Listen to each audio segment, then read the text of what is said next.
Ukrainian forces launched a major mechanized assault against the Russian bridgehead north of Lyman.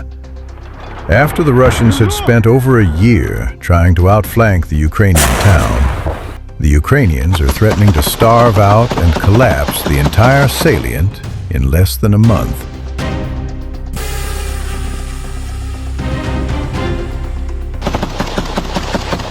Russia's lack of advance in this sector is due to it being defended by the Ukrainian Third Army Corps.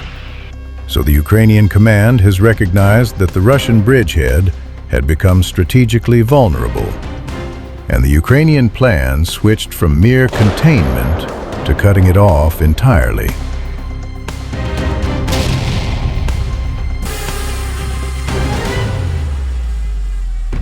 The Russian bridgehead is supplied mainly through its northern section, where the Zherobets River is narrower. But Russian logistics are still under constant pressure from Ukrainian artillery and drone strikes. Additionally, Russian armored vehicles cannot reliably cross the river, while Russian artillery support has been degraded by persistent Ukrainian reconnaissance and counter-battery operations. Ukrainian planners identified these weaknesses and designed an operation specifically aimed at exploiting them.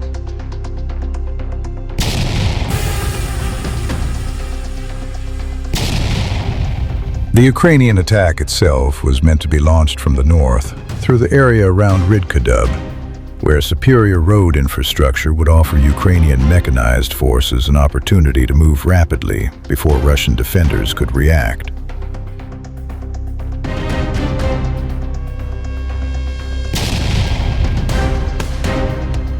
The plan called for armored vehicles to penetrate through the outskirts of the village and then advance along two tree lines that provided partial cover from Russian observation to deploy forces in the larger forested areas between Nove and Katarinivka, which can be used concealed infiltration routes into both settlements with the support of FPV, artillery fire, and reconnaissance drones.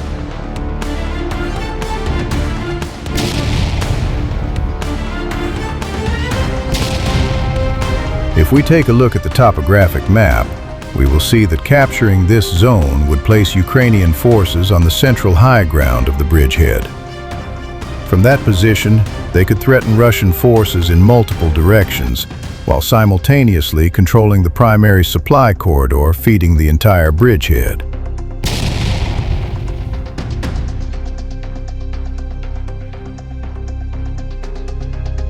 If successful, the operation would place all Russian troops west of the river in a highly vulnerable position, forcing them to rely increasingly on supplies through aerial drone deliveries for sustainment. However, even that would be problematic, given the fact that the Third Army Corps possesses some of Ukraine's most capable anti-drone and electronic warfare units integrated directly into the Corps structure.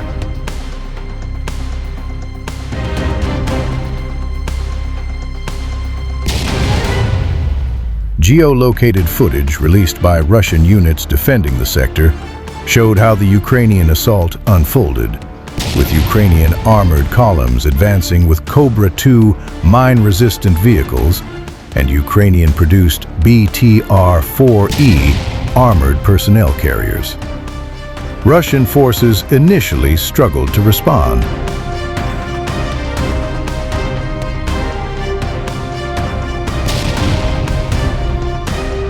With their standard FPV drones proving largely ineffective against the intense Ukrainian electronic warfare coverage shielding the attacking force.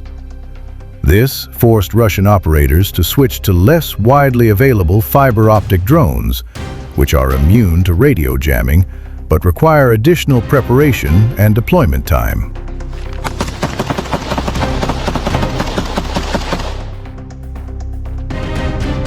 That delay in effective response proved critical, as the geolocated Russian footage confirms that Ukrainian forces managed to advance between 3 and 5 kilometers before the first Russian drones reached the assault groups. One video shows a Ukrainian armored personnel carrier being struck by a drone, only after it had already completed its mission and was returning toward Ukrainian positions, notably after having successfully deployed its infantry dismounts.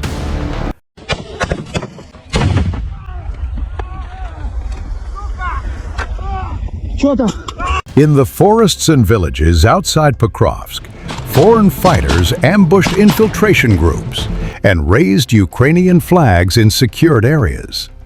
Brazilian soldiers from the 2nd International Legion have been deployed to finish off the remnants of the Russian breakthrough attempt towards Dobropilya. Gaining extensive combat experience during the intense defense of Donetsk Oblast, these volunteers are now using this to eliminate the remaining enemy pockets of trapped soldiers.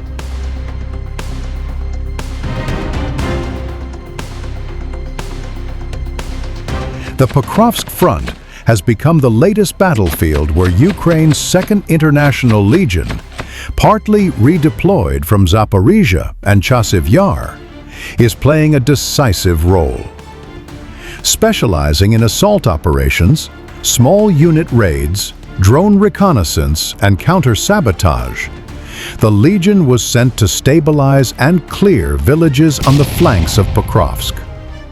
With fighting fluid and Russian infiltrations continuing, reports confirm Legion units engaging enemy groups, raising the Ukrainian flag in newly secured areas, and reinforcing frontline advances.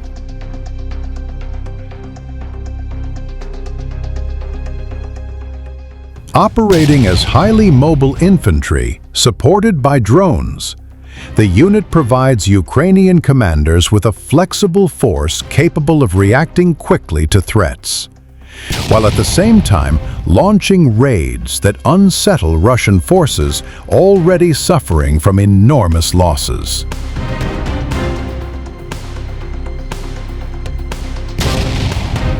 Among the most notable groups within the 2nd Legion are Brazilian volunteers. Brazil is home to a Ukrainian diaspora of roughly 600,000 people, many living in the Paraná state. For some, cultural roots provide the motivation to join. For others, anti-communist convictions or personal outrage at the Russian invasion drive them. With many being veterans of Brazil's military or police forces, bringing specialized skills in small unit tactics, reconnaissance, and urban combat.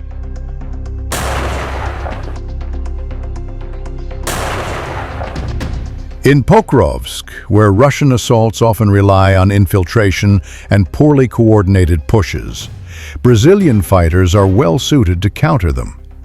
By clearing Russian infiltrators from villages near Pokrovsk and stabilizing threatened flanks, they contribute directly to the broader Ukrainian plan of encircling and eliminating Russian forces that have struggled for months to make progress in this sector.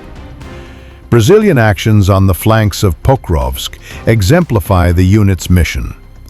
Clear infiltration groups, secure villages, and provide rapid, precise, small unit power where it is needed most.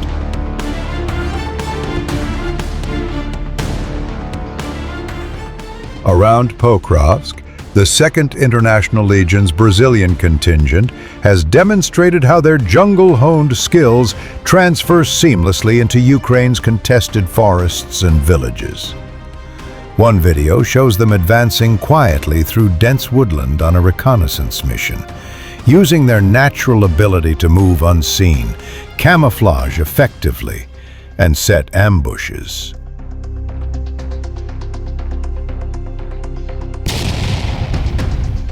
Such expertise allows them to surprise Russian troops, capture prisoners, or eliminate threats before they can endanger larger Ukrainian formations. Their precision reduces risks for accompanying units and speeds up the clearing of hostile positions, as proved by numerous released videos.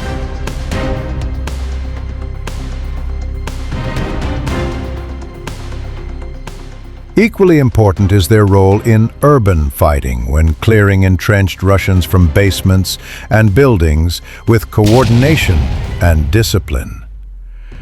Drone surveillance enhances their situational awareness, while cooperation with Ukrainian commanders ensures they strike at exactly the right time.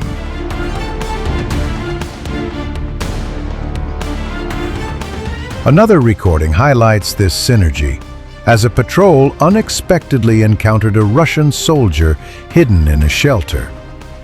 The enemy attempted to raise his weapon, but the Brazilians reacted instantly, neutralizing him before he could fire.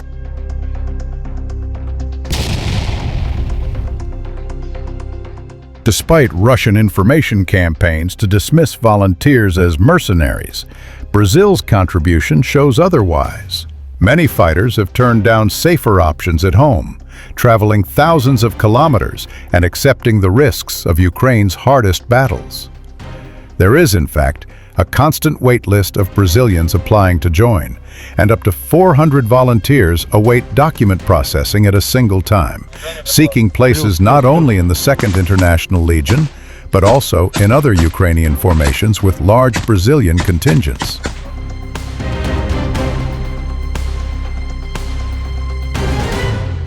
Overall, the Brazilian volunteers of the 2nd International Legion, now helping clear the flanks of Pokrovsk, represent a powerful combination of principles, experience, and courage.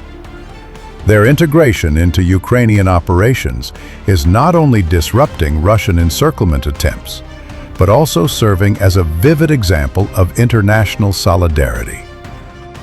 While Russian commanders continue to throw men and equipment into the Pokrovsk meat grinder, Brazilians and other foreign volunteers stand firm, proving that Ukraine's struggle has become a cause people